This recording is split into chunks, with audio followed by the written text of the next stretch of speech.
ഈ വിഴിഞ്ഞത്തിൻ്റെ ഒരു കമ്മീഷനിങ് എന്ന് പറയുന്നത് വലിയ ബാധ്യതയാവും. ജനങ്ങളുടെ ജീവിതത്തിന് മേൽ തടസ്സം സൃഷ്ടിക്കുന്ന തരത്തിൽ ഈ ബാധ്യത കവറപ്പ് ചെയ്യാൻ വേണ്ടിയിട്ടല്ലെങ്കിൽ ആ ബാധ്യതയെ ഒന്ന് നികത്തിയെടുക്കുന്നതിന് വേണ്ടി നമുക്ക് ജനങ്ങളുടെ ജീവിതത്തിലേക്ക് തടസ്സങ്ങൾ സൃഷ്ടിച്ചാൽ വലിയ കുഴപ്പത്തിലേക്ക് പോകും. അപ്പോൾ റിംഗ് റോഡെന്ന് പറയുന്നത് നമ്മുടെ പോർട്ട് ഓപ്പറേഷൻ്റെ പെരിഫറിയിലുള്ള ജീവിതത്തിൻ്റെ സുഗമതയ്ക്ക് വേണ്ടി അത് അത്യാവശ്യം തന്നെ.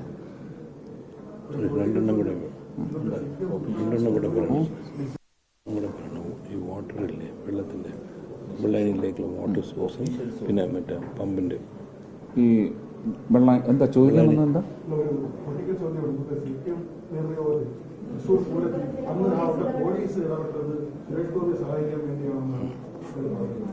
അവർക്ക് ഈ വിജയത്തിന്റെ മഹത്വം കാണാൻ കഴിയുന്നില്ല. ഈ മഹത്വം സമ്മാനിച്ച വാശിയേറിയ ജനഹിത തീരുമാനം അതിനെ അവർ അപമാനിക്കുകയാണ്. ഇങ്ങനെയുള്ള മറ്റ് വക്ര വിശദീകരണം നൽകി അത്രേ പറയാം. ജനങ്ങളെ ഒരിക്കലും അണ്ടർമൈൻ ചെയ്യില്ല. ജനം തീരുമാനിക്കുന്നതാണ്. ഒരു രാഷ്ട്രീയ പാർട്ടിയുടെയും വോട്ടർ തീരുമാനിക്കുന്നതല്ല. ആ രാഷ്ട്രീയ പാർട്ടിയുടെ വോട്ടറും ജനമായി മാറിയ അവസ്ഥ ഉണ്ടായിട്ടുണ്ട് അവിടെ. അത് അപമാനിക്കുക. നിങ്ങളെന്തിനാണ് ഇതിൻ്റെ കാരണങ്ങൾ നിങ്ങൾ കണ്ടെത്തിക്കോളൂ. ആ കാരണം കണ്ടെത്തി എന്തിനാണ് വോട്ട് ചെയ്തവരെ അപമാനിക്കുന്നത്? മോശമല്ലേ? ഒരിക്കലും ചെയ്യരുത്. അറ്റ്ലീസ്റ്റ് നിങ്ങൾ അതിനെ കൊട പിടിക്കുക. അത്ര പറയാൻ വിട്ടുപോയൊരു കാര്യം, ഈ വെള്ളായണിയുടെ ഇപ്പൊ വെള്ളായണി തന്നുകൊണ്ടിരിക്കുന്ന വെള്ളത്തിന്റെ 3 ഇരട്ടി വെള്ളം ഉൽപ്പാദിപ്പിക്കാനുള്ള കഴിവ് വെള്ളായണി കായലിന് ഉണ്ടാക്കി കൊടുക്കും. ഇത് കഴിഞ്ഞ 3 വർഷമായിട്ട് അദാനി പോർട്സിന്റെയും അതുപോലെ തന്നെ കേരള സർക്കാരിന്റെ എനിക്ക് ആക്സസിബിൾ ആയിട്ടുള്ള റീജൻസിലെല്ലാം അറിയിച്ചതാണ്. ഊറ്റുറവകളെല്ലാം മൂക്കടഞ്ഞു കിടക്കും. എത്ര ഡെപ്തിൽ ഒരു കായലിൽ ശുദ്ധജല ചുരത്തൽ നടത്തുന്ന ഒരു കായലിൽ അൺഹോളി എന്ന് പറയുന്നത് ഇസ് ദ സെഡിമെന്റ്. ഡാമുകളിലും ആ സെഡിമെന്റ്സ് ആണ് നമുക്ക് എല്ലാ തരത്തിലും ഫ്ലഡ് വരുമ്പോൾ മനുഷ്യനെ കൊല്ലുന്നതും ആ സെഡിമെന്റ്സ് ആണ്. അത് ഡാം ഉണ്ടാക്കുന്നത് വെള്ളം സ്റ്റോർ ചെയ്യാൻ. അതിൽ 60% ചെളി സ്റ്റോറായാൽ 60% മേളിലുള്ള വെള്ളമാണ് നമുക്ക് ജീവഹാനി സ്വത്ത് ഹാനിയും ഒക്കെ സംഭവിക്കുന്നത്. എന്ന് പറഞ്ഞതുപോലെ വെള്ളം ഇതിൻ്റെ ഊറ്റുറവകളിൽ നിന്ന് വന്ന് ഇപ്പോഴുള്ളതിൻ്റെ 3 ഇരട്ടി ഉൽപ്പാദിപ്പിച്ചില്ലെങ്കിൽ പോർട്ട് ഓപ്പറേഷൻസ് ബുദ്ധിമുട്ടാവും. വരുന്ന കപ്പലുകളിൽ നിന്ന് അഴുക്ക് വെള്ളം മാറ്റി 1 മാസം സെയിൽ ചെയ്യാനുള്ള 30 to 40 ഡേയ്സ് സെയിൽ ചെയ്യാനുള്ള ഫ്രഷ് വാട്ടർ നമ്മൾ ഫില്ല് ചെയ്ത് ഇവിടുന്ന് വിടാൻ പറ്റൂ. ആ വെള്ളം ഇല്ല എന്നറിഞ്ഞാൽ നമുക്ക് നമ്മുടെ മാർക്കറ്റിങ്ങിനെയും നമ്മുടെ ഇതിൻ്റെ ഫിനാൻഷ്യൽ വയബിലിറ്റി എല്ലാം ചോദ്യം ചെയ്യും. വല്ലാർപാടത്തിൻ്റെ പദ്ധതിയായിട്ടില്ല. CSRൽ ഇത് ചെയ്യിച്ചെടുക്കാൻ നോക്കി, അന്ന് നടന്നില്ല. പക്ഷേ അല്ല പലരെയും ഇന്ന് പെട്രോളിയം മിനിസ്ട്രിയിൽ രാവിലെ എൻ്റെ വീട്ടിൽ വെച്ച് നടന്ന ഡിസ്കഷനിൽ അതെല്ലാം ചർച്ചയ്ക്ക് വന്നിട്ടുണ്ട്. ഒരു 10 കമ്പനീസിൻ്റെ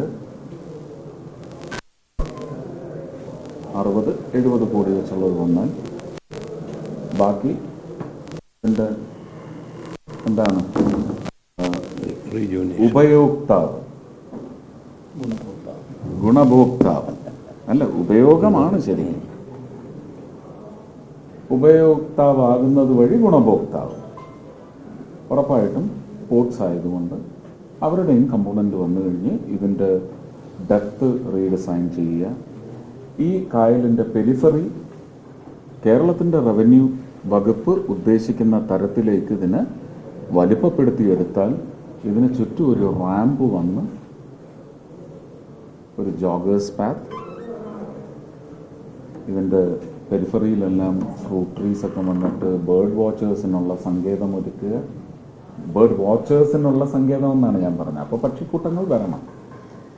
അങ്ങനെ ഒരു ഇന്റർനാഷണൽ സ്റ്റാൻഡേർഡ്സിലുള്ള ഒരു എൻവയൺമെൻറ്റ് സെൻറ്റർ, ഒരുപക്ഷെ ബ്ലൂ മൗണ്ടൻസിലൊക്കെ ഉള്ള ഈ റെയിൻ ഫോറസ്റ്റിനകത്തേക്ക് ടണൽ ചെയ്ത് കൊണ്ടുപോകുന്നുണ്ട്, ഓപ്പൺ ടണൽ എന്ന് പറഞ്ഞ പോലെ നമുക്കൊരുപക്ഷെ ശംഖുമുഖം ഇന്ന് ഇല്ല, നാളെയും ഇല്ല എന്ന് പറയുന്ന അവസ്ഥയിൽ ശംഖുമുഖത്തിൽ നിന്ന് ഒരു വലിയ സമൂഹം വർക്കല, കൊല്ലം ഭാഗത്തു നിന്നൊക്കെ വരുന്നുണ്ട്.